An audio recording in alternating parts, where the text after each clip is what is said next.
Sorry, before I start on the actual music, I have to address something really quickly. Judging by how the music sounds alone, this album is not alternative music as Halsey might like you to believe. Alternative, as a genre label, would mean music of a specific branch or style that is a little different from the traditional music normally in that style, with respect to what we currently think is typical of that genre. Halsey doesn't make that.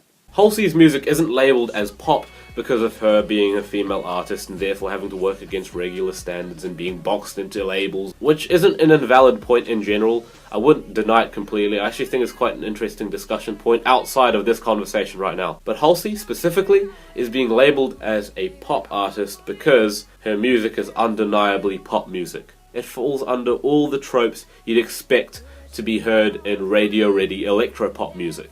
It's so manufactured and overproduced that it couldn't possibly fall under the alternative label that she expects her music to. That sounds like an irrelevant tangent, but actually, now that I think about it, it's more relevant to what Halsey intended this new album of hers to be, which is she wanted to show that she could do more than just write radio hits, and actually birth up something compelling and conceptual. Which actually sounds cool, but the issue is that the album doesn't do that at all. If anything, the songs on this album are more radio-ready, glossy, and bland than before, but with occasional glimmers of creative production. I'll give her that.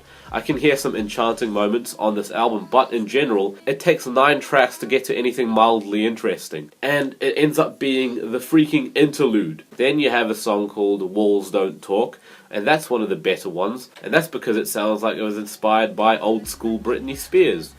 Nice. Strangers has a pretty neat groove on it as well. But, truth be told, I can't find the appeal in pop music convinced of its own uniqueness when it really doesn't sound like anything unique. The concept of this album sounded cool when described by Halsey herself. It actually sounded very imaginative and like potential for a genuinely creative project. A love story, but in an imaginary fantasy world. I thought that could have at least had something imaginative going for it, musically, and while there are glimpses of it, production-wise on this album, at times, overall, it's just extremely boring. However, the exploration of the concept on the album is so shallow. I mean, I couldn't even tell there was a story or concept stringing the songs together. The only hint towards such a thing was the presence of an intro and an interlude track. Even albums with a loose concept, doesn't have to be a strong, blatant concept, but just maybe a loose one that strings the songs together, are able to have kind of a theme or maybe some lyrical motifs or musical motifs going for them